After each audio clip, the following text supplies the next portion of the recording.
El grupo número 8, que lleva un título bien amplio, en el que entran muchas realidades musicales y sonoras, músicas urbanas, ¿no? Para la mesa esta tarde, tenemos a 3 exposiciones. Tengo que disculpar a José Llorens, que no pudo estar con nosotros, y Eloy Neira presentó, entonces normalmente no debería aparecer en el programa, vino a informarme.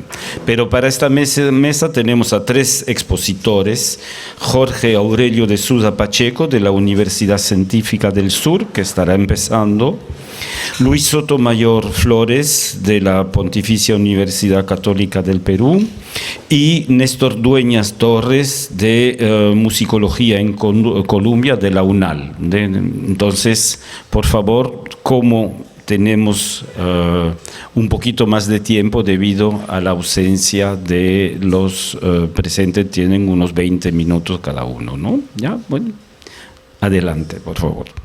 Muchas gracias. Primero quiero agradecer al Comité de Lectura de ASPESMUS por haber tomado mi exposición. Esta ponencia viene de una investigación más grande que estoy haciendo, que trata sobre el rock fusión con música andina. Mi tesis de maestría fue sobre el polen, y ahora quiero hablar del Pueblo del Barrio, ¿no? Que siguiendo cronológicamente en los 80 es otra banda fundamental de rock fusión en el Perú, ¿no? Entonces, el Pueblo del Barrio es considerado una de las bandas de rock fusión más importantes del Perú, formada a principios de los 80 a partir de la reunión de Ricardo Silva, hijo de migrantes provenientes del norte del Perú, afincados en el distrito de Comax, y luego esta zona se llamaría ahora Distrito de Independencia, y posteriormente la urbanización Matute en el distrito de La Victoria. Y Piero Bustos, hijo de una migrante andina que trabajaba como empleada del hogar en una casa del mismo distrito. Me voy a centrar en del Pueblo del Barrio porque existen varias formaciones. Hay del pueblo, luego se llamó del pueblo, puntos suspensivos del barrio, y luego del pueblo y del barrio. Entonces yo voy a tomar a las 2 figuras, Piero Bustos y Ricardo Silva. Y en los 80, a diferencias de las bandas de folclore urbano, fusionaron la música latinoamericana con rock progresivo, música afroperuana, produciendo una sonoridad que ellos denominaron música barrio, agregando a esta una actitud confrontacional, disruptiva, rebelde, satírica, que los llevó a acercarse a la movida del rock subterráneo limeño en un inicio. La presente investigación tiene como finalidad definir en primer lugar el concepto de música barrio, que es imprescindible para entender el concepto de fusión, en donde confluye tanto su sonoridad como su discurso político de izquierda. En esta sonoridad yo veo y voy a explicar su concepción de música andina, que para mí está estrechamente ligada a la música latinoamericana, tanto como su influencia en la música criolla, afroperuana, afrocubana, la cumbia y el rock. En segundo lugar, es analizar el contexto social, cultural, histórico de la banda. Y finalmente, al ser Piero Bustos y Ricardo Silva migrantes de segunda generación, propongo el concepto de cholificación de Aníbal Quijano para analizar la fusión del pueblo del barrio, ¿no? En ese discurso que tiene 2 aristas, 2 ambivalencias, ¿no? De enajenación, pero también esperanza, ¿no? En donde Aníbal Quijano decía que lo indio y lo negro ya no tiene que disfrazarse de inca o de salvaje para ser admitidos por su pasado o por su exotismo, pues ya no está buscando su admisión. Se erigen en alternativas conflictivas o autonomizan su identidad y la pregonan, y para hacerlo se modifican. Yo en mi investigación sobre el polen hablé que había una mirada romántica, idealizada de lo andino, ¿no? Y eso lo voy a analizar también en una comparación entre el polen y del pueblo del barrio, como el polen habla, por ejemplo, en un tema Hijo del Sol, que habla sobre el misticismo de los hippies, pero un indígena que está inmóvil en el tiempo. Pero del pueblo del barrio habla sobre migraciones, el tema Pachido, por ejemplo, que está en Matute FM, o temas como Esteras en el Sol, que habla sobre una invasión, ¿no? Eso también lo voy a analizar, y sobre eso también va el concepto de cholificación. Entonces, para quienes nos conozcan del pueblo del barrio, voy a poner unos 30 segundos de unos clips que saqué del documental Posesiva de mí, de Andrés Meo.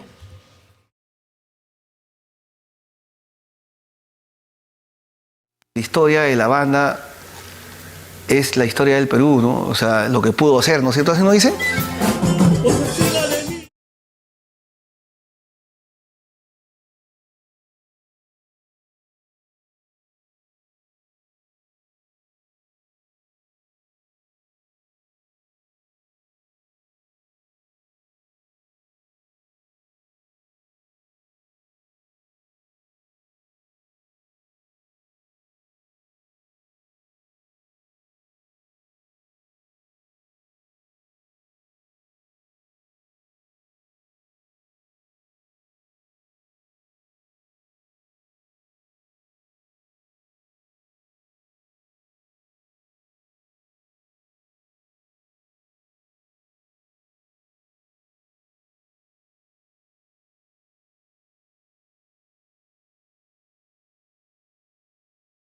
Entonces, las preguntas de investigación es cómo se construye la idea de la música barrio en el imaginario musical que configura la banda del pueblo del barrio. Cómo se expresa esa construcción en la recreación musical de la banda y la performance en vivo de su fusión. Y por qué razón no tuvo un alcance masivo. Eso también me preguntaba con el Polen. El Polen ahora es considerado una banda de culto, pero nunca fue masiva, ¿no? ¿Por qué no alcanzó también del pueblo del barrio esta masividad que sí de repente dentro de un circuito alternativo alcanzaron bandas que vinieron después, ¿no? Como los Mojarras y después en los 2000, siendo en lo alternativo, nunca en la masividad, como La Nueva Invasión, La Mente, etcétera, ¿no? Cosas que del pueblo del barrio nunca llegó a alcanzar. Entonces también me baso en lo que dice Zoila Mendoza, en que estos procesos no son unidireccionales. Incluso en el caso de las apropiaciones románticas indigenistas, el proceso es bidireccional, una interacción compleja y de dos vías. Es necesario entonces entrar en la experiencia social de los actores para así entender qué pensaron y cómo se sintieron cuando se unieron en el propósito común de, entre comillas, crear lo nuestro. Entonces, primero me baso en la parte contextual en el gobierno revolucionario de las Fuerzas Armadas, ¿no? Y entonces primero me baso en la reforma educativa. Me baso en la reforma educativa porque tanto Piero Bustos como Ricardo Silva, cuando apareció esta reforma educativa, ellos pasaban de primaria a secundaria, ¿no? Entonces hubo un libro azul, ¿no? Que era por su portada, ¿no? Y se promulga la Ley General de Educación, que fue hecha por Augusto Salazar Bondi. En ella, la educación debía valorar la diversidad cultural, regional y lingüística de la nación. La educación había privilegiado la puesta en valor de la cultura urbano-criolla y las visiones extranjerizantes. Entonces, a partir del gobierno revolucionario de las Fuerzas Armadas, la educación debía reafirmar su carácter andino, regional, popular, en el que se reconocieran los sectores históricamente postergados de la sociedad. Pero también en el libro El indigenismo bifonte, ¿no? de Sánchez, él habla que las políticas culturales educativas en el discurso indigenista de Juan Velasco Alvarado partía de discursos paternalistas y tutelares en donde lo indígena era asumido como lo oriundo de la nación, pero estaría en un estado de inferioridad política y cultural. Este indigenismo, mientras reivindicaba las culturas indígenas en la conformación de la nación, por otro lado construye mitológica y nostálgicamente un pasado precolonial. Entonces, ¿cómo se ve esto reflejado en lo musical? ¿No? Entonces, el movimiento indigenista cumple una doble labor. Una reivindicación de las culturas indígenas en la conformación de la nación, pero también una reconstrucción mitológica nostálgica de un pasado precolonial que logró llamar la atención en el desarrollo de la música popular peruana, principalmente andina e indigenista. Estos discursos sobre el indigenismo afectarían la posición de los músicos nacionales desde el punto de vista del idealismo identitario, además de buscar identificarse con un discurso mitológico nacional en base a estereotipos culturales y simbólicos publicitarios de nación desarrollados en los diferentes momentos de nuestra historia. ¿No? Ahora paso a definir el concepto de cholificación. ¿No? Jordan y Smith, ¿no? hablan que lo popular en la lengua española, a la diferencia de lo anglosajona, como lo dice Mendívil, puede remitir tanto al urbano y moderno cuanto al rural y tradicional. Y tal es el caso en el Perú, donde la reflexión sobre lo popular se encuentra estrechamente ligada al concepto de lo cholo, que por un lado representa al hombre andino urbano y moderno, y por otro lado no deja de mantener un vínculo con un origen indígena y tradicional.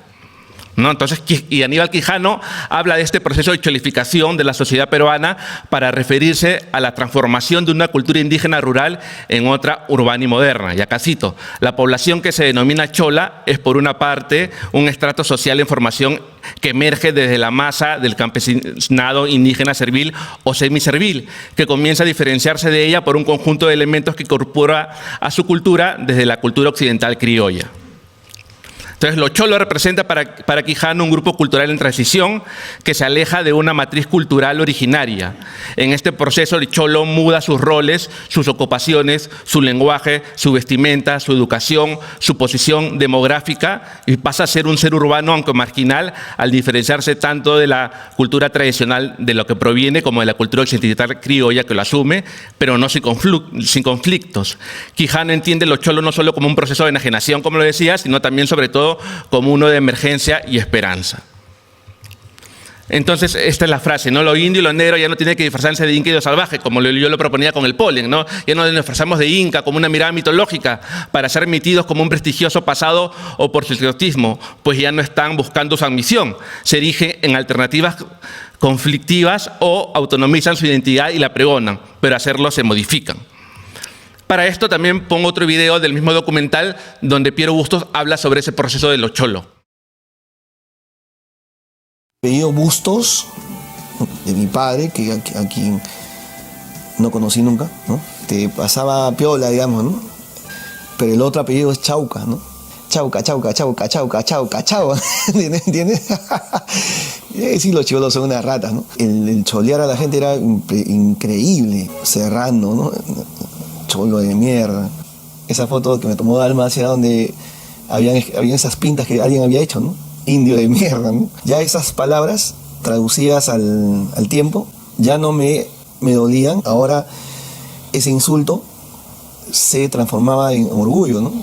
O sea, sí, soy un indio de mierda, ¿no?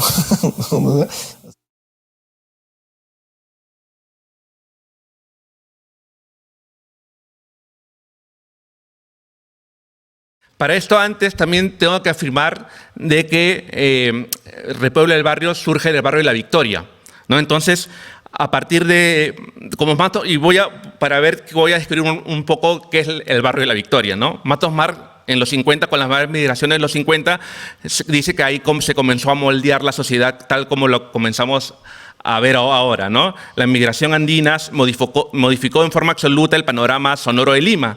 Si bien entonces su presencia había sido más fugaz, a partir de la década de los 50, la música andina comenzó a ganar el territorio en la capital peruana, ¿no? Llorens, de 1983. Así, desde mediados del siglo XX, los estilos regionales empezaron a desplazar a las versiones estilizadas de la música inca que había inventado e impuesto una intelectualidad citadina nacionalista en décadas anteriores, y a la música criolla. Ancachinos, ayacuchanos, cusqueños, puneños, pero sobre todo huancaínos lograron establecer enclaves musicales andinos en la otrora ciudad de los Reyes.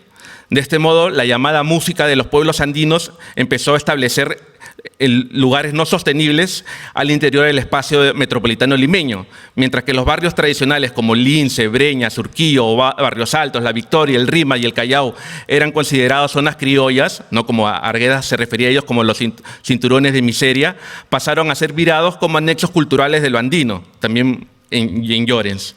La presencia andina, empero, también se deja sentir en encables criollos como La Victoria, Surquillo, uno de los barrios de la antigua Lima, donde los músicos inmigrantes mostraban las danzas y los cantos de su pueblo, ¿no? Y ya sabemos que a partir en los 80 ya el huayno, que fue masivo, digamos masivo en los 50, deja de existir y pasa a ser pues, lo masivo, la cumbia, ¿no? Y también eso vemos también en La Victoria que salió una banda que se llama Ablapsus, que es una banda de hard rock, ¿no? Que en el 81, el disco del pueblo es en el 86, y en el 81 sale una banda Lapsus que toca un 45, que en un lado estaba un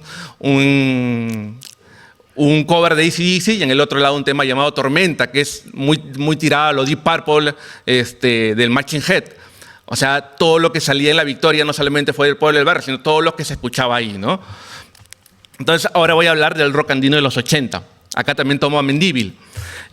Hay dos elementos para el auge del rock andino, ¿no? Una emergencia del rock psicodélico y rock progresivo británico y las transformaciones que vivió el país bajo el gobierno revolucionario de Velasco Alvarado, ¿no? En 1968 y 75. Esto ya lo habré a partir de la revolución en la educación, etcétera, ¿no? Existió un afán de revalorizar las culturas indígenas, impulsó una política de cuotas nacionales en la radio y reforzó asimismo la difusión de expresiones indígenas mediante la realización de festivales a nivel nacional, como el Festival Icarri, por ejemplo. Entonces, hubo una escena que trató, no esta escena de rock andino o como folk andino o rock de los Andes, como lo han querido decir, ¿no? Es una escena musical que trató de impulsar el rock fusionándolo con ritmos nacionales. Grupos como del pueblo del barrio, después del pueblo del barrio, Ceres, Madrigal, se caracterizan por el deseo de incluir en sus canciones sonoridades y elementos rítmicos y melódicos de la música peruana, y estas razones de experimentar con estas bandas muy diversas, ¿no? Que iban desde los posicionamientos políticos hasta espirituales. Algunos se acercaban al acervo musical andino aprendiendo directamente con famosos intérpretes de la música andina, esto también lo tomé de Mendívil, y otros descubrieron quenas y zampoyas bajo la influencia de grupos de proyección andina como Inti Illimani y la vanguardia primitiva de los jaivas, ¿no? Esa vanguardia primitiva es un concepto de Juan Pablo González, ¿no? Y eso yo propongo que hizo el pueblo del barrio, ¿no?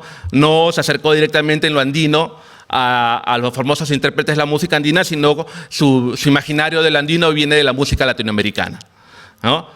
Se realizan un diálogo estético y exploración de sonoridades diferentes, pero no necesariamente con la gente que los produce, ¿no? Eso también pasó dentro de la música latinoamericana, ¿no? Pero entonces, es evidente, por eso el concepto de cholificación, pero es evidente identificación con sectores marginales, ¿no? Su labor se centró en peñas alternativas, en Barranco, ¿no? Como en La Casona y en La Taberna, que congregaban clases medias intelectuales, ¿no? Es decir, esta fusión de los 80 despedía una obra de intelectualismo cosmopolita de la clase media, ¿no? Y esto lo podemos ver, por ejemplo, en crónica que hizo Oscar Marca sobre el concierto Rock en Río Rima, que se hizo en 1985, ¿no? Y habló esto sobre el pueblo. Sobre la tarima estaba ahora el grupo del pueblo, que equivocadamente interpretó parodias de Miguel Ríos y los Beatles. Error, ya que el clima exigía otro tipo de temas, que a ellos indudablemente no les faltaban, y no chacota para intelectuales, ¿no? El Rock en Río Rima fue un concierto que fue organizado por Jorge Nebra Costa, también, también integrante del pueblo del barrio, en que él tomó 3 grupos de metal, 3 grupos de punk, 3 grupos, ¿no?, de folclore, ¿no? Y esto era una parte del cómo Oscar Marca vio ese concierto. También hubo una crónica de Pedro Cornejo, pero no menciona del pueblo del barrio. Entonces, voy a lo musical, ¿no? ¿Cómo se forma esta música barrio? Para mí hay 3 formas. Uno es la invasión británica y el progresivo, ¿no? El rock progresivo y el psicodélico, ¿no? En esto encontramos experimentaciones sonóricas, rítmicas, de timbre y atmósferas sonoras, ¿no? La duración de temas, la tendencia a prescindir la división formal entre versos y estribillos, ¿no? Una estética de exploración e innovación musical y también en lo visual, ¿no? En la cumbia y la salsa comenzaron una irreversible separación, y en el 67 comienzan las primeras 45 que comienzan a hablar de chicha ya, que representó otra clase de unión entre lo tradicional y lo moderno, diferente a la cumbia de principios de los 70. Y como dice Romero, la chicha fue el primer género en la historia de la música popular limeña que hizo una hibridación cultural, un estandarte de lucha. También no hay que olvidar que en el segundo gobierno de Belaúnde es que el Perú se abre digamos, al mercado internacional de la música, ¿no? Antes solamente se escuchaba, digamos, música que eran aliados de Velasco Alvarado, ¿no? Por ejemplo, en la salsa, discos como de Venezuela y de Colombia, ¿no? Dimensión Latina con Oscar de León, ¿no? Entonces, y comenzaron a llegar ya discos de diversas procedencias, ¿no? En la misma salsa comenzó a llegar Nietzsche, comenzó a llegar otros tipos que no se escuchaban antes. También se llegó el cassette, y con el cassette, la aparición del cassette, se comenzó a piratear más la música, ¿no? Un disco de vinilo, el disco de vinilo es imposible piratearlo, ¿no? Ya con el cassette ya se puede piratear, y aparecen en Lima lugares como La Colmena en que se pueden ir y piratear música, ¿no? Entonces voy a correr porque me faltan 2 minutos. Y también un concepto de latinoamericanismo, ¿no? Es un concepto que se instaló en el imaginario musical latinoamericano y europeo, que supuestamente andino, no ha sido andino ni en su práctica ni en su concepción, produciendo la marginalización de los propios sectores indígenas y cosmopolitas de lo andino, ¿no? Y eso también lo tomó del pueblo del barrio, porque yo propongo como hipótesis que su acercamiento al andino es a partir de la música latinoamericana. O sea, no es a partir del jilguero de Huascarán, no es a partir, ¿no?, de Pastorita Guaracina, sino es a partir en lo andino, a partir de este movimiento latinoamericano o de la nueva canción, ¿no? Esta es una imagen del pueblo del barrio. Y ya para acabar, entonces, el pueblo del barrio utilizará para sí el rótulo música de barrio para entregar diversos instrumentos provenientes de la música latinoamericana en general, sumados a ritmos y sonidos andinos, además de criollos afroperuanos mezclados con el rock, y pasó a plasmar una nueva sensibilidad juvenil urbana que asociada también a la chicha empezaba a diseminarse en las barriadas y demás puntos periféricos y populosos de la capital peruana. Voy a ir al... Esto es lo que hablaba sobre la aparición del hijo del, por ejemplo, el hijo del sol del polen, ¿no? Al fondo de una quebrada vivía el hijo del sol, ¿no? Cuando subió a la tierra, el padre sol le explicó que su madre era la tierra y la tierra era Dios. Mientras tanto, en el grupo, en el tema Pachido, aprendí a escribir en la nocturna, así me crié hasta 1,70 m, pasando del guayno en la chicha chorada, y yo me casé con una paisana y ahora con ella, en polvos azules, vendo zapatillas, también salchipapas, ¿no? Hay una diferencia, también una chulificación, también hasta en cuanto a la letra, muy distinto también a lo que venía del polen, ¿no? Entonces, apuntos para acabar, los apuntos finales. Lo híbrido puede ser hegemónico, nunca fue hegemónico, o lo híbrido también puede ser, o capaz ha sido antihegemónico. Eso lo dejo como, no he puesto conclusiones, solamente puntos finales, porque es una pregunta que dejo al aire, ¿no? Entonces, la distancia categorial entre lo masivo y lo popular en los discursos de la intelectualidad de izquierda, cabe sostener que los del pueblo del barrio comienza en Patria Roja. Lo masivo aparece en el discurso como enajenante y capitalista, mientras lo popular se asocia como una resistencia cultural y con la extracción de clases. La primera separación de pueblo del barrio se dio cuando Richard Silva quiso firmar un contrato con la CBS y el ala más radical, que es el negro Acosta y Piero, no quisieron porque no querían venderse, digamos, a una empresa más grande, ¿no? a la comercialidad, ¿no? Y por último, pese a esta fusión, a su evidente identificación con los sectores marginales del país, esta fusión solamente ha congregado a las clases medias intelectuales. Y como lo dije en los 80, esta fusión despedía un área de intelectualismo cosmopolita de clase media. Gracias.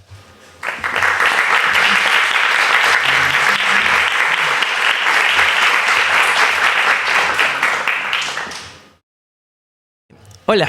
Esta investigación analiza cómo la canción Born This Way de Lady Gaga marcó la identidad comunitaria de jóvenes Little Monsters disidentes y racializadas en el Perú urbano de 2011.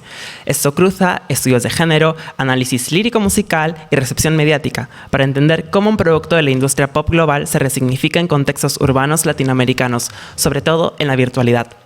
Me interesa particularmente cómo la música pop puede funcionar como un espacio simbólico de resistencia en sociedades donde las políticas inclusivas son limitadas. Tal es el caso del Perú, donde el pop internacional es un espacio de construcción identitaria, aunque a menudo se critique por centrarse en temas románticos o nulos, escasos.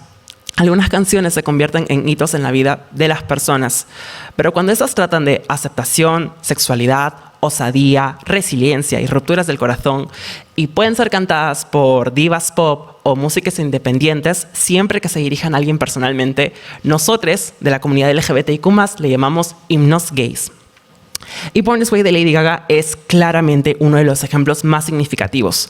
No es que solo aborda la diversidad sexual y de género, sino también étnica y racial, aunque la letra está en inglés y de entrada muchas personas no la comprendan. Para este trabajo combiné un análisis interseccional de la lírica, fuentes bibliográficas que incluyen entrevistas a Lady Gaga y análisis de otras colegas, con entrevistas semiestructuradas a 4 Little Monsters peruanos. Hablo de Francisco, de Ricardo, de Gabriela y de Valeria, que voy a presentar más adelante. Busqué conocer desde sus propias voces cómo Born This Way influyó en su identidad comunitaria en 2011, año de su lanzamiento. Por cierto, todas se perciben claramente como personas LGBTIQ+ y no blancas. Ya, me siento DJ aquí.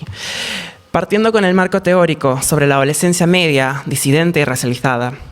La adolescencia es una etapa de transición entre la infancia y la adultez. Partiendo de Hidalgo Vicario, Gemes Hidalgo y Kroger, implica cambios biológicos, psicológicos, sociales y cognitivos, con 3 etapas, pero yo me concentré en la fase media, que va entre los 14 a 17 años. Aquí se consolidan la vocación, los valores, la identidad sexual y de género. Es en este periodo el reconocimiento por parte de pares y grupos de referencia central para la autoafirmación. En el Perú, la adolescencia queer y racializada enfrenta una doble exclusión, una por parte de la heteronormatividad y el binarismo que invisibilizan sus existencias, mientras que el racismo, sea simbólico o estructural, denigra a quienes se perciben alejadas del fenotipo mestizo hegemónico, menospreciando lo cholo, lo serrano o lo negro. La ausencia de educación con enfoque de género y de protocolos efectivos contra el bullying LGBT-fóbico y racista perpetúa las agresiones en espacios escolares, aumentando riesgos de depresión, ansiedad e ideación suicida. Ante ello, la identidad comunitaria, propuesta por Andrade Mamián, es un conjunto de vínculos, símbolos y valores que generan pertenencia.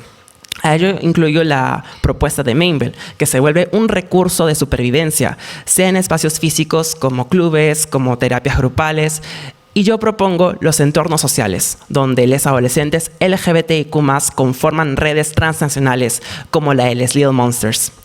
Es en este proceso que la música actúa como un arte social, que articula experiencias colectivas, códigos comunes y sentido de pertenencia. Loureiro explica que funciona como un marcador identitario, una transmisora de valores y regulador emocional, además de facilitar la autoexpresión en ausencia de entornos seguros. De hecho, es en la adolescencia media cuando la música adquiere especial relevancia social, motivacional e identificatoria, pues el sujeto se reconoce o se diferencia según sus preferencias musicales, y ciertos estilos reflejan sus valores y opiniones, así como la presencia o ausencia de signos de autenticidad. Así, la preferencia por determinados artistas y géneros permite a estos adolescentes reconocerse, construir un nosotros y, en el caso del pop, hallar un espacio simbólico de resistencia y un núcleo para su identidad comunitaria. Ahora hablemos de mi cantante favorita. Nacida en Nueva York el 28 de marzo de 1986 bajo el nombre de Stephanie Joanne Angelina Germanotta, Lady Gaga cursó estudios en un colegio católico donde recibió formación en justicia social y equidad de género, pero también sufrió acoso escolar. Antes de alcanzar la fama, a los 19 años ya actuaba en bares gays y cultivaba una relación cercana con su público mediante redes sociales, compartiendo su proceso artístico y vida personal, algo poco común en la industria pop norteamericana de dicha época. Esta cercanía con la comunidad LGBTIQ+ y sus propias experiencias de discriminación marcaron su activismo, que cristalizó en 2012 con la creación de la Born This Way Foundation en conjunto con la Universidad de Harvard para promover la tolerancia y combatir el acoso. A lo largo de su carrera acumula numerosos reconocimientos, incluyendo 13 premios Grammys, 2 Globos de Oro, un Oscar, el premio ícono de la moda del CFDA y el premio Lennon Ono de la Paz en 2012, otorgado por Yoko Ono en reconocimiento a su labor por la igualdad y al impacto de Born This Way. Estos logros, combinados con su discurso inclusivo y su visibilidad global, la consolidan como una figura cultural capaz de influir en la construcción identitaria de comunidades marginadas. Su grupo de fans, en el que yo estoy por si acaso, se llama Little Monsters, o Pequeños Monstruos traducido al inglés. Lo monstruo alude a las cualidades humanas que la sociedad suele repudiar, pero que en el discurso de Gaga se resignifican para empoderar a las minorías sociales y a quienes han sido marginadas. Víctima de bullying en su adolescencia, Gaga invita a sus seguidores a celebrar sus diferencias y encontrar apoyo en la comunidad, autodenominándose la Madre Monstruo. Desde el 2009, en sus conciertos, como pueden ver aquí, pide a su público que alce las manos imitando garras, gesto que se convirtió en símbolo de orgullo y pertenencia subcultural. Básicamente es nuestro grito de guerra, el Pops-Ups. En septiembre del 2010, durante su discurso en los premios MTV, Lady Gaga anunció el lanzamiento de Born This Way. La canción se publicó el 11 de febrero del 2011, coescrita con Jeb Lorson y producida por Fernando Garibay y Paul Blair. Inspirada en I Was Born This Way de Carl Bean, cantante afroamericano y activista en la lucha contra el VIH, Gaga la definió como su canción de libertad. Fue el primer sencillo de su segundo álbum homónimo, Born This Way, lanzado el 23 de mayo del 2011, que abordó temas como personalidad, identidad, religión, confianza y sexualidad, dirigido a sus Little Monsters.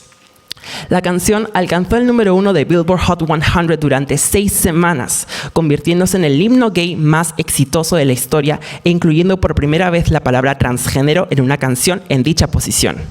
También fue la más vendida en la historia de iTunes en su momento y un referente de la década por permitir a las disidencias cantar lo que antes solo se susurraba.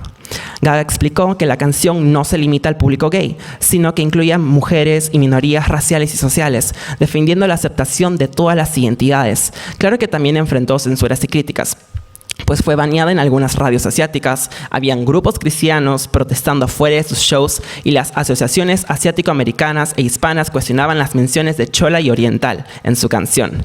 Pese a ello, su carga emocional y mensaje de orgullo la convirtieron en un motor para que comunidades disidentes se manifestaran y celebraran sus identidades fuera de la norma. El puente inicia con "Don't be a drag, just be a queen, whether you're broke or evergreen". Es curioso cómo Gaga transforma el insulto drag, que es ser una carga o ser alguien aburrido, en queen, un símbolo de orgullo. Por evergreen lo aludo a las plantas, lo que se mantienen verdes todo el año, representando la resiliencia. Trayendo acá mi primer testimonio, Gabriela lo sintió como si le tendieran la mano, que le ayudó a ganar confianza y a no tener miedo de que los demás la vean como era. Este verso se vuelve un recordatorio de que la autoestima no depende de la validación externa. De hecho, para adolescentes queer y racializadas, escuchar que pueden ser reinas, aunque estén rotes, es un acto de resistencia emocional. Ya, así sigue esto. Luego sigue en el puente "You're black, white, beige, chola, descent, you're Lebanese, you're Orient", que funciona como un clímax antirracista. Para Valeria, escuchar chola fue un momento de reconocimiento. En Perú todos somos cholos. Menciona razas y personas LGBT una por una, para que te des cuenta que te habla directamente. Claro que Ricardo interpreta que Gaga usa chola en el sentido estadounidense, equivalente a lo latino, pero sabemos que en Perú la palabra tiene una carga discriminatoria hacia personas mestizas o indígenas migrantes. Este es un ejemplo de cómo una misma palabra puede tener significados distintos según el contexto cultural. En Perú, chola pasa de insulto a bandera identitaria en la pista de baile, generando un efecto de apropiación y resignificación colectiva. Más adelante, la canción dice, dentro todavía del puente, "No matter gay, straight or bi, lesbian, transgender life. I'm on the right track, baby. I was born to survive". Gaga articula un manifiesto inclusivo. Ricardo recuerda que en su adolescencia media, aunque no sabía quién era, sentía que la canción le invitaba a aceptarse a sí mismo y a esos cambios. Francisco incluso utilizó la canción para abrirse con su familia, que se la mostró a su mamá y le entendió de a poco el mensaje que le quería brindar. Este tipo de visibilidad es raro en el pop mainstream, al menos de esa época. Nombrar orientaciones e identidades de género explícitamente no es que solo normaliza, sino que ofrece un lenguaje para conversaciones familiares que antes parecían imposibles. Como mi primera síntesis, estos testimonios muestran que aunque escrita desde un contexto estadounidense, la canción fue apropiada localmente como un mensaje de validación y fuerza personal, incluso resignificando términos como chola para empoderar a jóvenes queer y racializadas. De acuerdo con Click Lee Holiday, los Little Monsters tienden a encontrarse en comunidades virtuales y a veces en espacios presenciales, creando vínculos de apoyo mutuo. Sin embargo, en el contexto peruano, esta experiencia fue más limitada. Solo una de las entrevistadas, hablando por Valeria, llegó a conocer a otros Little Monsters tanto en línea como en persona. Pero las reuniones presenciales fueron escasas y en ciudades como Cusco, donde ella habita, la visibilidad LGBTIQ+ podía implicar riesgos. Para el resto, acceder a comunidades de fans en la adolescencia media fue prácticamente nulo por falta de conectividad, idioma y redes locales. Gabriela, por ejemplo, solo compartía su afición con un primo, quien le mostró la música y performances de Gaga. Ricardo y Francisco, por su parte, no conocieron a otros fans en su adolescencia, pero conectaron con Born This Way más allá del fandom, a través de amistades hetero que también se identificaban con su mensaje inclusivo. En todos los casos, la conexión con la canción fue principalmente individual y simbólica. No fue hasta años después, ya con mayor dominio del inglés, que pudieron participar más activamente en comunidades globales, locales y locales de fans mediante redes como X o Twitter, no sé cómo le mencionarán acá, siguiendo noticias, proyectos y giras del artista. Esto nos revela que, aunque el sentido de comunidad Little Monsters en Perú fue más individual y fragmentada por contextos anglosajones, la canción operó como un catalizador personal de identidad, autoestima y apertura al diálogo. Me gusta hablar más que todo de conclusiones momentáneas, Y por ahora mis conclusiones momentáneas son que en el Perú la adolescencia disidente y racializada sigue enfrentando entornos educativos donde se evita la enseñanza con enfoque de género y no existen políticas antirracistas efectivas. En este contexto, la música se convierte para muchos en refugio, regulador emocional y modelo de vida. Les Little Monsters entrevistadas encontraron en Born This Way una letra política que no solo visibiliza orientaciones sexuales e identidades de género diversas, sino que también empodera términos con carga racial negativa como chola en el contexto peruano. El yo poético de la canción, sin identidad de género, raza, etnia o nacionalidad fija, permite que cualquier persona se apropie de ella y la viva como un himno nacional. A ello, la canción abre conversaciones interseccionales para una lucha antirracista y queer hacia una sociedad más comprensiva. La historia de Lady Gaga, marcada por el acoso escolar y las controversias públicas, refuerza este mensaje, que han transformado las derrotas en un relato de perseverancia. A través de Born This Way, dice a quienes se sienten incomprendidas y discriminadas: te veo, te entiendo y no hay nada malo en quien eres.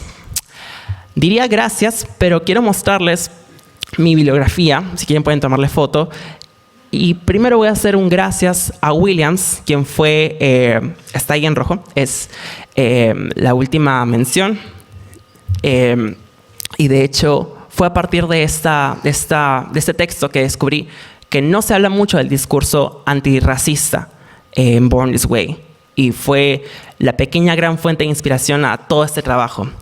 También quiero agradecer brevemente a las PEMUS por permitir más trabajos de género con enfoque de género aquí. Y finalmente a todos ustedes. Y a los Little Monsters también. Gracias.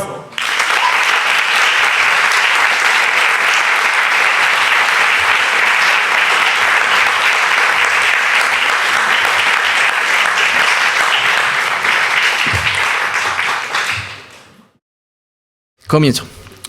En octubre de 2022, como si la cumbia fuera un género único y homogéneo, los folclorólogos del Consejo Nacional de Patrimonio Colombiano, en el marco de su agenda conservacionista, aprobaron la inscripción de la cumbia tradicional del Caribe en la lista representativa de patrimonio cultural inmaterial del ámbito nacional. Sin duda, un reconocimiento a músicos, compositores, bailarines, coreógrafos, luthiers y gestores de este género de métrica binaria, subdivisión binaria y acento permanente en el contratiempo. Sin embargo, una distinción riesgosa en tonalidad de tradiciones inventadas.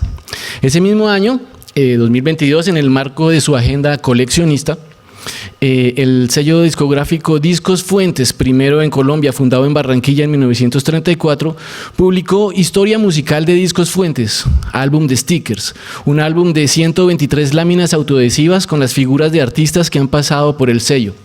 En la división por categorías y agrupaciones que propone el álbum de stickers, la cumbia está presente en las secciones Los Cumbiamberos, Grandes Orquestas y Los Reyes de Diciembre, en la cual la figura 72, Afro Sound, hace referencia a la creación de un nuevo sonido a partir de la explosión psicodélica de la cumbia amazónica peruana de comienzos de los años 70. Lo cual señala un tipo de respuesta por parte de la industria musical colombiana a una expresión musical y a una interpretación extranjera de lo que, en Colombia se considera un música local o nacional, hoy patrimonio inmaterial de la nación. Si hablamos de los viajes de ida y vuelta de la música, de interpretaciones y reinterpretaciones, lo anterior lo podemos entender como un fenómeno de reimportación de bienes culturales, pues en este caso implica el regreso de una mercancía a su país de origen después de haber sido exportada, transformada en el extranjero. Durante los años 70 y 80, Discos Fuentes logró la atención de toda Colombia con canciones de compositores peruanos del género cumbia que se convirtieron en clásicos instantáneos. Para muchos colombianos, estas canciones de cumbia urbana son patrimonio nacional. Su uso en diciembre es casi una regla, es indispensable, todo un fenómeno sociocultural, un elemento esencial de la identidad cultural colombiana, hasta tal punto que la memoria colectiva hace olvidar la titularidad del autor y se le concede al intérprete. Estas canciones generan una economía de consumo y desarrollan su propia biografía social y valores alternativos, para usar palabras calientes y frescas recién salidas del horno del libro de Julio Mendívil presentado ayer aquí. Acorde con Rubén López Cano, lo original es engañoso y escurridizo. Su uso Su uso entraña valoraciones estéticas relacionadas con las nociones de autoría y autenticidad. Aquí, para muchos colombianos, el origen cronológico o primera versión grabada y lanzada es la versión colombiana. Según Manuel Zapata Olivella, folclorista y figura fundamental de la literatura afrocolombiana, Lucho Bermúdez es el responsable de expedir la partida de bautizo orquestal a la cumbia. Sin embargo, el primer músico colombiano en exportar la idea de cumbia fuera del país y fuera del formato tradicional de gaitas y tambores fue el abogado y pianista de jazz Ángel María Camacho Cano, quien grabó en Nueva York en 1929 para el sello Columbia Records Esto es puro cumbeo.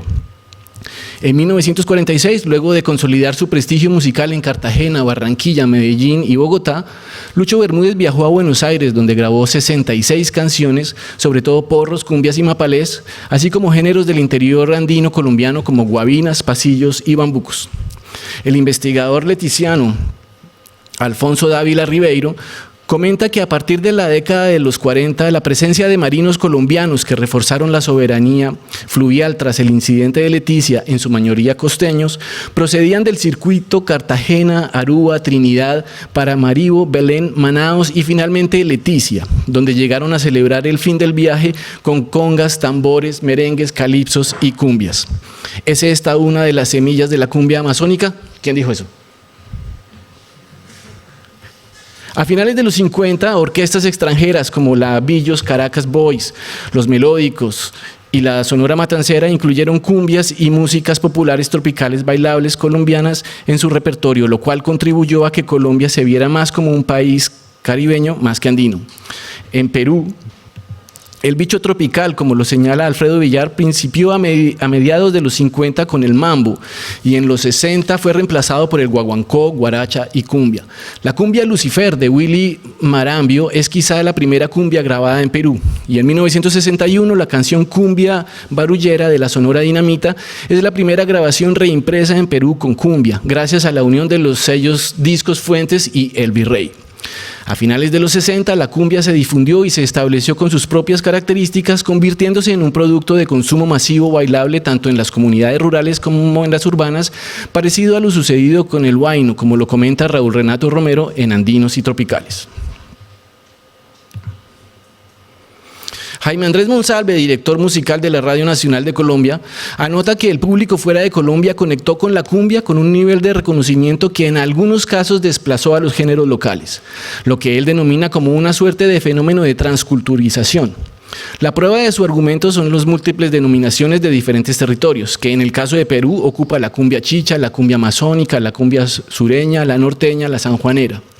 A comienzos de los 70, Discos Fuentes contrarrestó la presencia amenazante de la cumbia amazónica con la creación del experimento sonoro Afro Sound, cuyo primer éxito fue La Danza de los Mirlos en 1973, que en la versión de este grupo es más conocida en Colombia que la original cronológica de los Mirlos, lo cual demuestra el éxito del proyecto y de la estrategia comercial que básicamente consistió en crear un producto local a partir de una tendencia particular extranjera.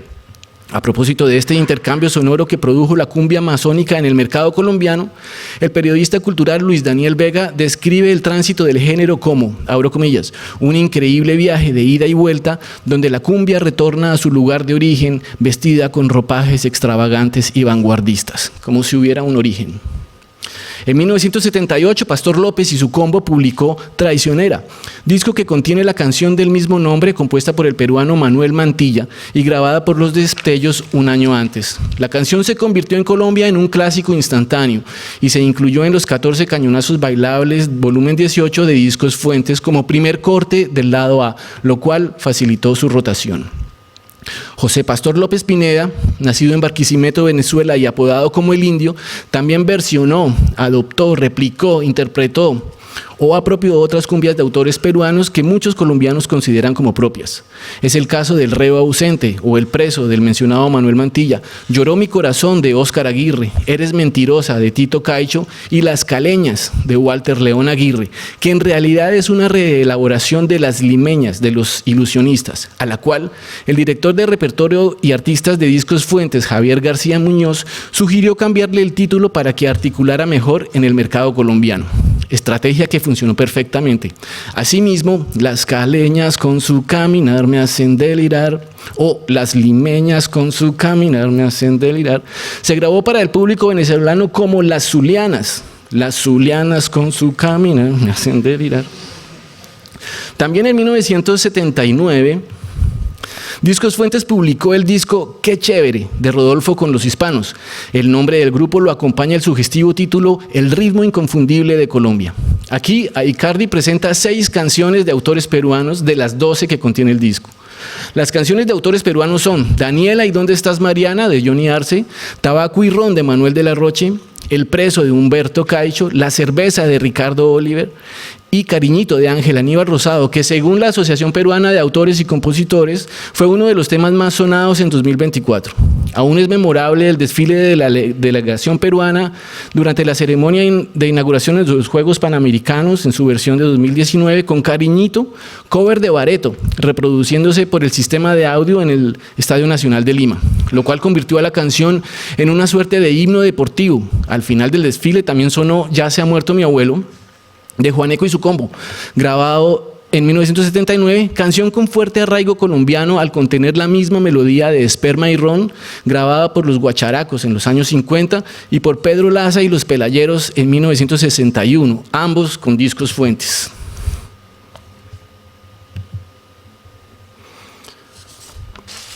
Cariñito, a pesar de no ser incluido en los cañonazos de 1979, sonó con fuerza en Colombia ese año y en el 80, 81, 82, 83, hasta hoy. Y hoy aún tiene auge y suena en cualquier celebración más allá de su connotación decembrina. La versión original de Los Hijos del Sol suena extraña para algunos colombianos. Muchos defienden la titularidad colombiana con fervor nacionalista y patriotero. En 2002, la película Te Busco, dirigida por Ricardo Coral y producida por Caracol Televisión y la Dirección de Cinematografía del Ministerio de Cultura de Colombia, usó canciones interpretadas por Icardi como banda sonora de la comedia romántica que gira en torno a la música, entre ellas Cariñito. Y en 2018, la telenovela Loquito por ti, también producida por Caracol Televisión, la usó como parte de la presentación de cada capítulo.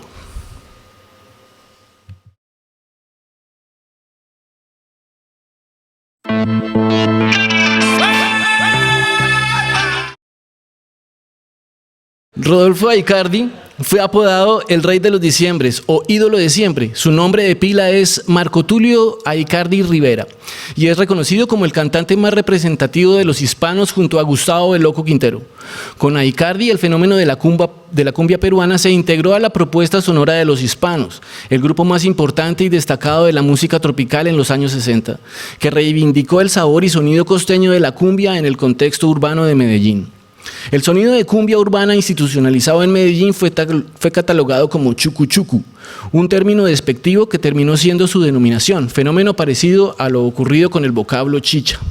También se le denominó música de balneario, sonido paisa e incluso vulgar sonido paisa. El ensamble de los hispanos constaba de 2 saxos, bajo eléctrico, guitarra eléctrica, teclado solo box, batería, tumbadora, güiro y cantante. Características como la rusticidad y simplicidad del bajo fueron parte del sello sonoro del chucuchucu, las cuales lograron llamar la atención de un público numeroso que hoy, después de 60 años, sigue a la orquesta. El interés por la música de compositores peruanos se puede rastrear en Icardi al año de 1971, cuando grabó para Discos Fuentes el disco Rodolfo con los ídolos, que contiene Sí o No, de Lucho Neves, compositor y arreglista arequipeño. En 1980, Rodolfo con los hispanos y Discos Fuentes repitieron la fórmula usada en 1978 y 1979. En Qué chévere, volumen 2, se incluyeron 5 temas de compositores peruanos, es decir, el 35% del disco, las cuales son Boquita de Caramelo, de Óscar Hidalgo, Colegiala, de Walter León Aguirre, Muchachita del Oriente, de Humberto Caicho, Perdido y Borracho, de Ángel Aníbal Rosado, y Vagabundo Soy, de Julio Carhuajulca. Por su parte, Los 14 Cañonazos, volumen 20, para esas fiestas decembrinas de 1980, contabiliza 5 canciones, un 28.5% de composiciones de autores peruanos. Vagabundo Soy y Colegiala, interpretadas por Rodolfo Icardi y su típica RA7, Cariñito por Rodolfo con los hispanos, Lloró mi corazón, de Óscar Zárate, interpretada por Pastor López y su compo, y Canchis Canchis, de Deogracias Rebasa, interpretada por Los Návidos. El caso de Colegiala, compuesta por Walter León Aguirre, quien la grabó con Los Ilusionistas en 1975, es particular. La versión interpretada por Rodolfo Aicardi con la típica RA7, incluida en el compilado de discos Fuentes, Los 14 Cañonazos volumen 20 del 80, cruzó el Océano Atlántico gracias al café, más concretamente a la publicidad generada por la promoción del producto insignia colombiano. La cumbia y el café se unieron en 1981 gracias a la multinacional suiza de alimentos y bebidas Nestlé, que ese año realizó una campaña publicitaria titulada Train Nescafé para la distribución europea de los cafés Pug Colombie y Pug Agabic. El comercial que acompañó la campaña contiene imágenes de un tren a vapor con bultos de café en uno de sus vagones que recorren montañas y paisajes andinos. Campesinos que caminan, una plaza de mercado, verde inagotable y finalmente pasajeros degustando café, una especie de instant altiplano audiovisual. Estas imágenes están musicalizadas con la versión completa de Colegiala, en la versión de Rodolfo Aicardi y su típica RA7, y por supuesto con la voz seductora de un locutor en off. El comercial fue emitido por primera vez en Francia a las 8 de la noche, horario familiar. El comercial en su versión completa se emitió en los cinemas antes de cada película y la canción comenzó a rotar en la radio francesa y europea de una manera mediática e inmediata gracias al café colombiano. La confusión en la titularidad del autor peruano de la canción se tornó aún más borrosa con un producto colombiano impulsado por una canción interpretada por un colombiano.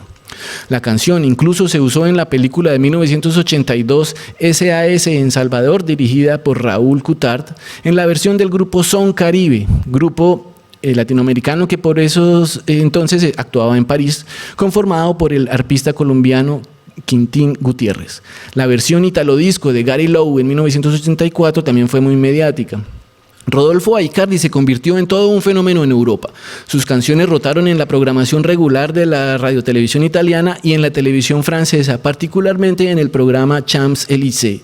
Adicionalmente, Aicardi y su típica RA7 tuvieron la oportunidad de ser invitados en el show principal del Teatro Olimpia a abrirle un concierto al embajador de la canción francesa Charles Aznavour y recibir el galardón que acreditaba a la Colegiala como el segundo disco más vendido en Europa después de Thriller de Michael Jackson.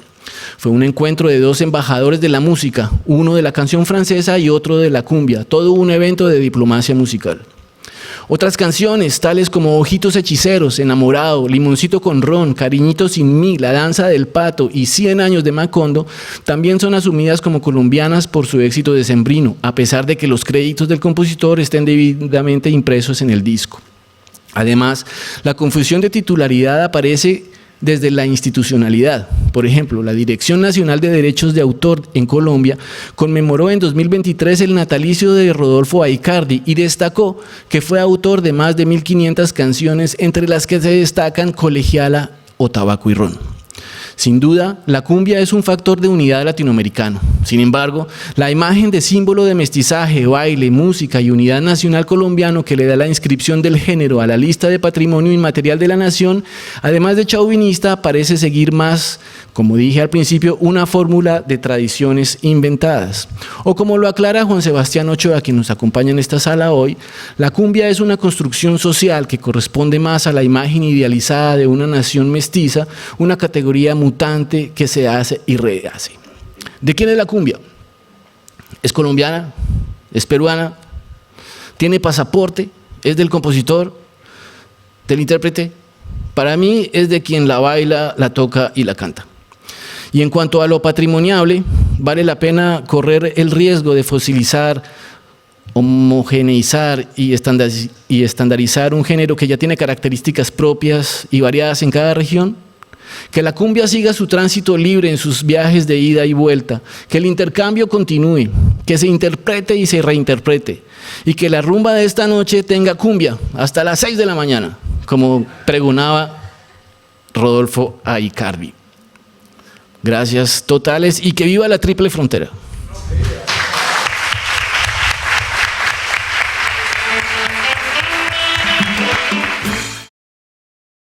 Felicitaciones a la mesa.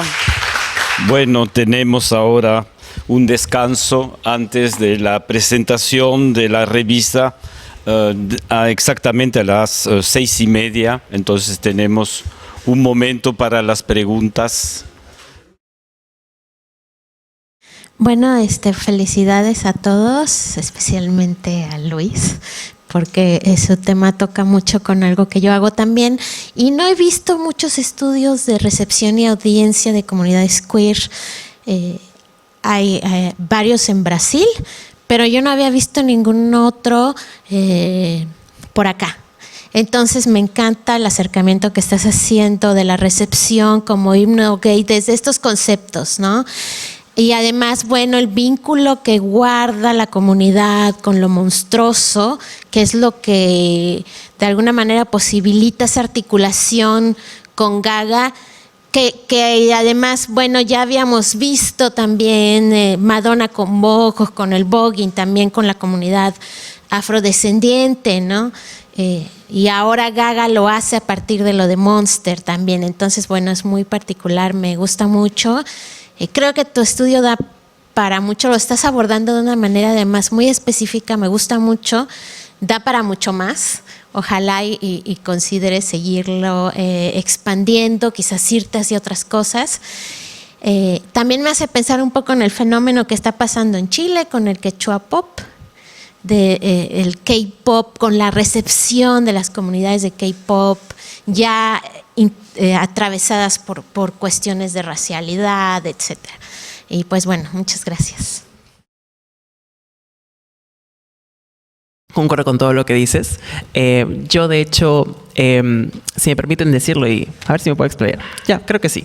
Este trabajo, de hecho, es resultado de un curso que yo hice en la especialidad de música en la Católica, llamada Deontología de las Artes Escénicas. Yo tenía que indagar sobre un producto cultural o un artista relacionado a mi área, que es la música, más que todo el canto. De hecho, mal ha sido JP, pero tú no me has enseñado, no, lamentablemente. No he sido bendecido. No es por rajar de mi otro JP, por si acaso. De hecho, yo tenía como que un lapso de 3 meses aproximadamente para hacer una tesina, que al final no fue tesina porque me cambiaron la malla a mitad del siglo, pero tenía que hacer el trabajo de todos modos. Y no solamente abordé el elemento lírico musical, sino también la performance, tanto en el videoclip como la primera performance que Gaga hizo de esta canción, que fue en los Grammys 2011. No recuerdo con exactitud la fecha, pero me pareció súper emocionante ver cómo cada entrevistada tenía un recuerdo distinto de la canción, cómo fue la primera vez que la oyeron versus la primera vez que vieron la canción en vivo, me refiero por televisión, que también es un caso distinto a cómo fue cuando la escucharon cuando fueron a un concierto. Una de ellas, de hecho, tuvo la suerte de irse al Gaga Cabana, el concierto que hizo gratis en Río de Janeiro hace un par de meses, y describió la experiencia como celestial. Y siempre digo que no es que quiera considerarme hereje, pero para mí Gaga es como alguien celestial. O sea, no es que solo canta y habla, predica muchas cosas respecto al amor, a la bondad. Siento que es una especie de Jesucristo hippie con tatuajes. No quiero ofender a nadie, en serio. Perdón si ofendo a alguien, no es mi intención. Pero sí, sé que tiene mucho que abordar y sobre todo en la región latinoamericana. No he visto temas de Gaga y sobre Little Monsters en Perú y en otros países. A lo mucho, justo en uno de los trabajos que mencioné en Click, tanto 2013 como 2015, a lo mucho se habla de un colombiano sobre qué es lo que piensa de Gaga, pero sus interacciones con Little Monsters se limitan a la virtualidad. Y creo que es también necesario hablar de qué es lo que pasa acá, como decía, en lo local, en lo global y en lo global también, hacer esos contrastes, esas comparaciones. Así que no sé si alguien acá a futuro quiere acompañarme a hacer estudios gaguísticos sobre la comunidad, también Little Monsters sería súper bacán. Que no se quede aquí nomás.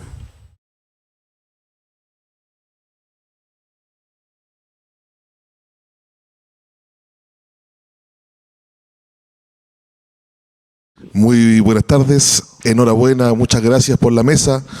Muy interesante a mi juicio relevar la presencia de lo popular, de los ritmos, de las canciones, de las músicas que realmente suenan en nuestra cotidianidad como latinoamericanos. Primero que todo. Dos preguntitas rápidamente. La primera para Jorge. Rápidamente nombraste muy como para la pasada, a mi juicio, alguna influencia de lo que presentaste desde Chile. Hay algunas agrupaciones, Intimani, Jaivas, si voy a hablar un poco más de eso. Y para Néstor, ¿cómo funciona esto de una sonoridad como propia? ¿Cómo lo ves tú, una sonoridad como amazónica, basada en esto electrónico? ¿Esto se genera desde algo tradicional, desde algo como típico? ¿Cómo es ese tránsito? Eso, gracias.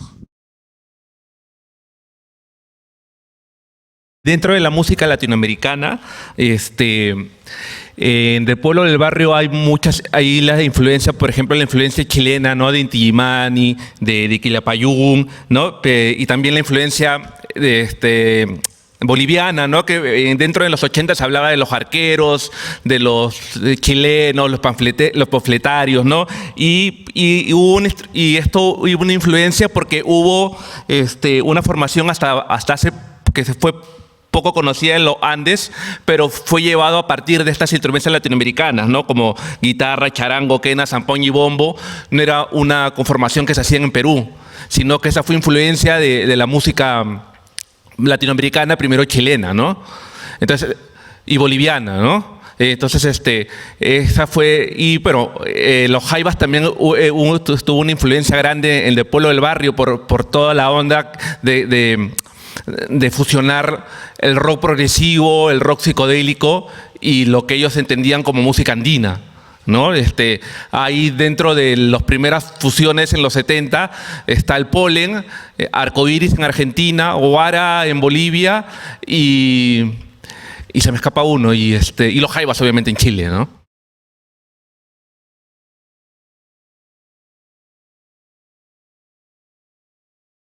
Bueno, no tengo mucho que decir con la respuesta hacia la pregunta que me hace de la cumbia amazónica, pero sí, tal vez yo percibo un movimiento a partir más o menos de 2011 que lo llaman en Bogotá tropicanibalismo de alta montaña, y es como un revival de los grupos de los 70 que graban otra vez con un grupo que está liderado por Mario Galeano y un grupo que se llama Meridian Brothers, y ellos han revitalizado ese sonido de la cumbia amazónica. Tienen una canción que se llama Ícaro de Amor con los Wemblers de Iquitos, los Meridian Brothers y los Wemblers de Iquitos, y eso ha sonado mucho en Bogotá, a 2.600 metros sobre el nivel del mar.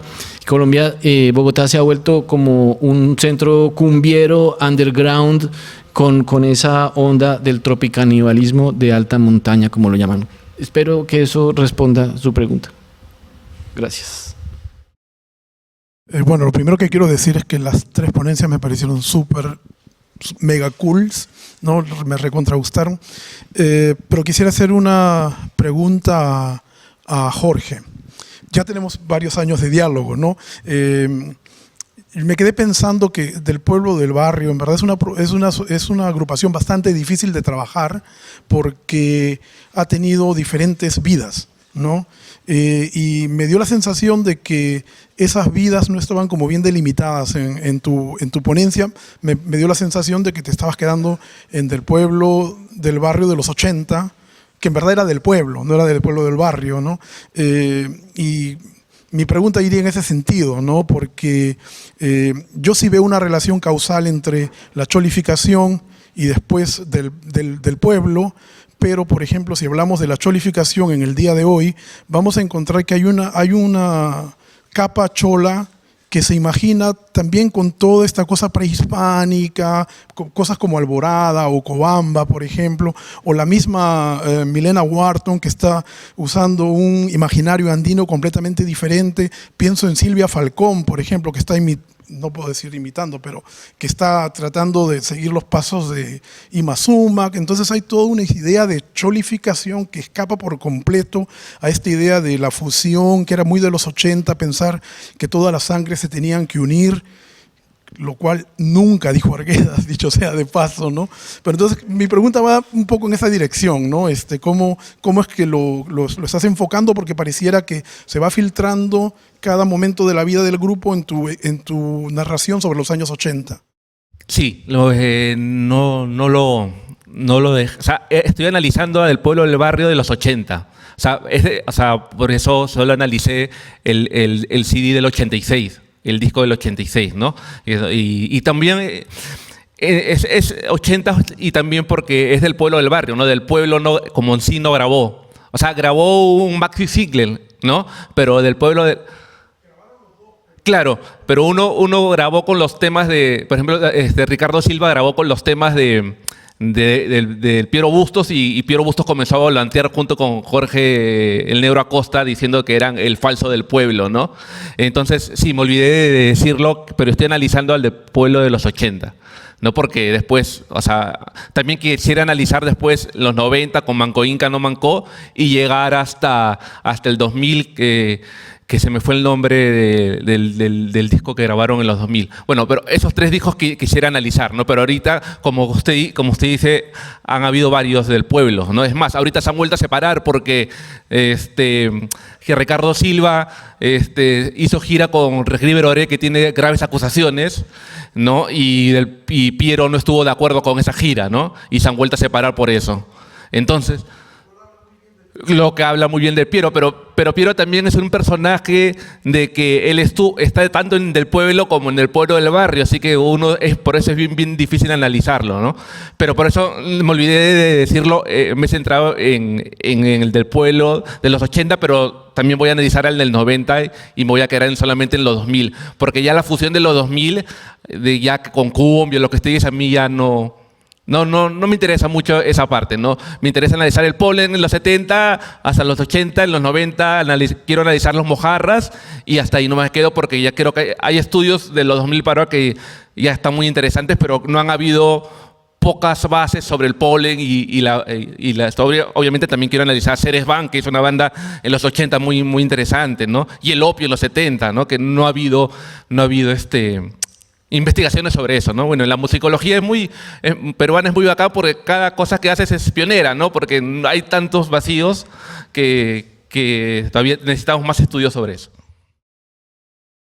Sí, yo le quería preguntar un poco a Néstor, muchas gracias por lo que nos mostraste, además estaba muy divertido, pero quisiera saber un poco sobre las estrategias de las disqueras, las conexiones internacionales, porque tú nos estás hablando de Discos Fuentes, pero quisiera saber un poco sobre las contrapartes, es decir, ellos se conectaban directamente con otra disquera que era la propietaria de los derechos, ¿cómo eran esas negociaciones? Y si también es una estrategia, porque me imagino que Discos Fuentes también está compitiendo con Codiscos y otras disqueras locales, si nos pudieras hablar un poco de ese negocio discográfico. Entiendo que fue una unión de Discos Fuentes con Infopesa. E incluso se intentó llevar a Manuel Mantilla a Medellín para que se radicara en Medellín, pero él ya tenía contrato con Infopesa y decidió quedarse con Infopesa. Entonces todo el asunto de derechos de autor es legal, o sea, son licencias habladas entre los dos sellos. De hecho, también Discos Fuentes con el sello Victoria, creo, el Virrey. El Virrey también son negociaciones con contratos. Lo que pasa es que el público fue el que decidió asumirlas como colombianos, porque en los créditos de los discos de Discos Fuentes está debidamente impreso quién es el compositor, está digamos, licenciado y limpio, y había comunicación entre Discos Fuentes e Infopesa.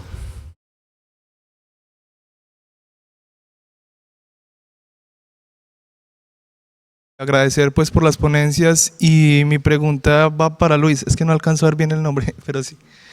Sotomayor. Me parece muy interesante lo que venías diciendo sobre la teoría queer y tal, porque digamos que más que lo que postula no es como una identidad, sino como un lugar de enunciación político, ¿cierto? Desde lo queer, eso es lo que postula, pero pues en relación a ello, más que pues que su lenguaje está en lo disidente y no lo de la diversidad, me surgía la pregunta, y es que una de las críticas que se le hace a lo queer es que sigue siendo una expresión eurocéntrica, y la mayoría de autores que lo trabajan siguen siendo pues europeos, blancos y tal. Entonces, digamos que un poquito la pregunta es ¿por qué específicamente esta canción si hay otros himnos gays, ¿cierto? Y pues la pregunta también sería si esta canción cubre a toda la población LGBTI o pues si solamente a las personas que hablan inglés. Quisiera decir drop the mic porque sí, tienes mucha razón en tus preguntas. De hecho, del por qué esta canción, tengo miedo de botar el vaso. Ay, gracias. Pues reitero a lo que le dije a Marussia hace un momento, y es que la escogí en un contexto universitario. Decidí en ese momento, pues por poco tiempo, escoger una canción que ya se haya investigado, pero justamente cuando ahí mostré en la bibliografía tenía una fuente que estaba en rojo, que era la única que criticaba el aspecto, el discurso antirracista. Y eso que ni siquiera la autora lo dijo de una bonita manera, era como lo único rescatable de Lady Gaga es que tiene un discurso antirracista, pero todo el mundo lo ignora. Entonces dije, no, yo voy a reivindicar eso. Y siento que esta canción me ayuda a mí, al menos como feminista interseccional, a tener una visión más amplia del panorama, porque esto lo hablo desde mí, no lo hablo desde todo el colectivo. ¿De qué me sirve de alguna manera entrar en una lucha y de repente voy a desvalorizar otras? Ojalá no haya nadie aquí. A veces pasa con el movimiento Radfem, o muchas veces pasa que desvaloriza la lucha transfeminista o en sí solo la existencia de las mujeres trans. Entonces siento que ser interseccional es más que una decisión política, es un martirio, diría, porque quiere ser empático con todo el mundo. Y Born This Way me ha ayudado, al menos en esta investigación, a ser más amplio. Y eso que pues en la canción no se habla de neurodivergencias, no se habla de personas con o sin discapacidad o de cuerpos. Me refiero a si una persona es delgada, es gruesa, tiene hiperlaxitud u otras cosas por el estilo. Cosa que sí lo abordan, de hecho, en el cover, no sé si llamarlo cover, la versión que hace esta serie Glee. De hecho, eso lo mencionaron en uno de los entrevistajes, que más le impactó la versión de Glee, y a partir de ahí se volvió más Little Monster que nunca, más fan de Lady Gaga. No obstante, eso no quita que existan otros trabajos igual de importantes, igual de relevantes, porque hacer música LGBT o, bueno, música dirigida al público queer o desde lo queer es también un riesgo a veces. La gente prefiere consumir lo que no sea tan político. Y ser abiertamente LGBT es ser político, quieras o no. Ya me perdí, pero a ver, no, es que hay muchas cosas acá. Y sí, me gustaría de hecho abrirme a más espacios, a más productos culturales LGBT. Tal vez otra respuesta que puede ser muy simple, muy banal, es que no he conectado tanto con trabajos musicales aquí, al menos de Perú, que sean abiertamente, o sea, que sean desde lo LGBT. Tal vez por eso yo decidí estudiar música, para hacer algo con lo que sí me identifique. Y de hecho también es curioso porque al hacer ese análisis, si yo digo que los jóvenes que han escuchado a Lady Gaga, específicamente con Born This Way, y les ha impactado mucho esta canción, lo han hecho entre sus 14 y 17 años. Yo escuché esta canción a mis 11 años y no me impactó. Me encantó musicalmente la melodía, pero la letra no la entendía. Tal vez porque yo no hablaba inglés, o tal vez porque yo no tenía esa dimensión sobre lo que es ser LGBT, y tampoco, también era súper ignorante sobre el tema racial. y ahora sí lo comprendo, pero sigue sin impactarme tanto, o mejor, yo sigo sin relacionarme tanto con esa canción. Lo que sí me pasa con otras canciones de Lady Gaga, con otros álbumes que sí escuché, curiosamente, que se lanzaron cuando yo tenía entre los 14 y los 17 años. Espero resolver tu pregunta. Tus preguntas. Luis, para ti también. Yo tenía una pregunta con respecto a estos grupos y mencionaste algo de Cusco, pero esta persona en Cusco no tenía un grupo. Quiero saber si hay, no sé, como el K-pop, que hay círculos en Facebook o en WhatsApp o grupos en los que hay algún tipo de conteo de cuánta gente está en el grupo, o si eso es algo que falta o si simplemente no existe nada y hay que empezar algo. Como un censo. No sí, sé. bueno, por así decirlo, ¿no? Para saber la magnitud de todo este movimiento, que seguro es bastante. Yo creo que el grupo, creo porque, mira, desde mi experiencia siendo súper fan de ella desde 2009, yo les perdí el rastro al club de fans oficial, que claramente está localizado en Lima, para variarse en realista, desde el 2022. No sé más de ellas. Intenté contactarles para esta investigación porque yo de hecho quería investigar a personas que tuvieran el año pasado entre 14 y 17 años, pero no habidas. Entonces dije, bueno, será personas que tenían el año que se lanzó entre 14 y 17 años. Sé que en algunas comunidades de fans que yo participo, más que todo de artistas brasileños, allí sí tienen varios clubes de fans divididos en diferentes secciones, estados, y a eso le añado dentro de ciudades, y que los presidentes de clubes de fans tienen incluso sus propias organizaciones. Yo participo de uno de ellos voy a hacer mi cherry, soy parte de la gestión de Ludmilla Latin, que es un club de fans latino de una cantante llamada Ludmilla. Es como la Rihanna de Brasil, pero 100 veces mejor, escúchala. Esto no ha sido patrocinado por si acaso.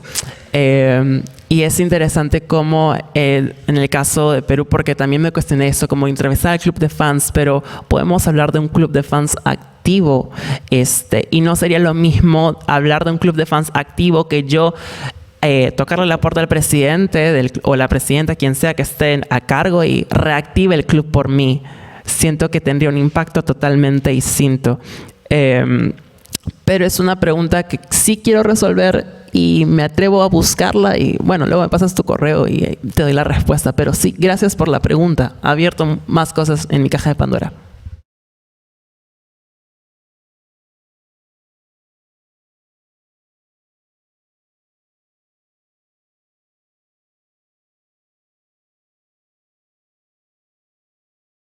Néstor, discriminación. Hablamos de cumbia. Te he hablado de lo difícil que es estudiar acá cumbia, porque es una música que históricamente siempre ha sido raciada, ¿no? Todos los ataques musicológicamente se derivan en que es solo racismo, ¿no? Mala música de gente mala, ¿no? Insultamos a la gente. Yo te comentaba, ¿no? Al contrario, acá yo siento que era como que en los 70s, 80s tal vez, que se lleven esa música, ¿no? De los de abajo, de los innombrables, ¿no? Y 40 años después, ¿cómo vas a estudiar la música de los innombrables tú sin sentir culpa de ser innombrado, de ser de ellos, ¿no? Y en el 2019, Cariñito Barreto, 10 años antes, le tuvimos que poner un nombre feo, ¿no? Le pusimos nombre de cumbia de ricos, cumbia pituca, ¿no? Para poder justificar la llegada de la cumbia a la clase media alta. Y ahora cargamos con eso todavía, ¿no? Es decir, la cumbia sigue siendo una música raciada como el reggaeton, cuyas únicas críticas, repito, son todas basadas en racismo, ¿no? Esa música de gente que hace prácticas de abajo, ¿no? Borrachos, ¿no? Que se mueven, que quieren divertirse, no quieren mover el poto. Nos olvidamos que rock and roll, ¿no? Es mover el culo, ¿no? En inglés. También hay la falta de inglés, nos hace recordar que las temáticas que se tocan raciadas, ¿no? La cumbia y el reggaeton han estado siempre ahí en inglés, ¿no? Nos hacemos los locos. Quería preguntarte si tú sientes también esta sensación de una discriminación histórica, y hoy, si es que existe también ese tipo de discriminación de la cumbia desde tu postura, ¿no? En tu país. Gracias por la pregunta. Bueno, yo soy, como la canción, yo soy provinciano. Y de donde yo soy, pues no, allá no hay cumbia. hay otro tipo de música. Pero en Bogotá sí puedo decir que la cumbia se ha democratizado. Hay muchos espacios donde la cumbia está para la clase media.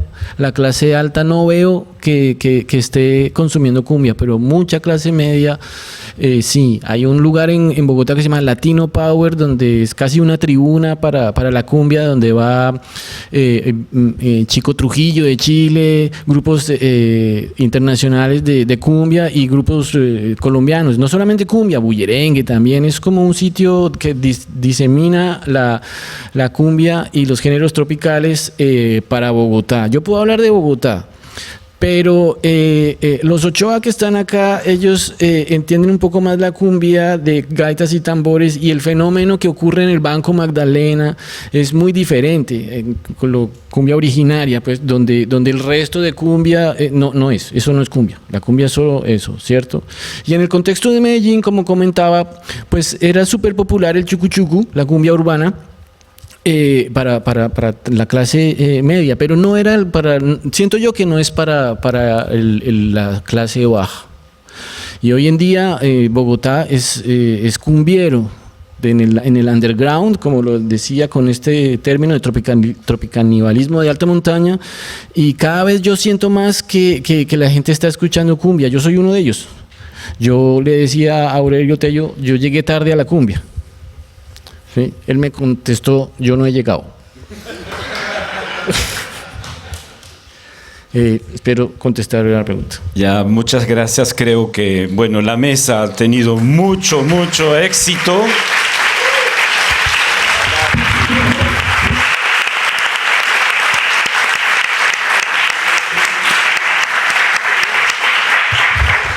Y las demás preguntas en un posible café.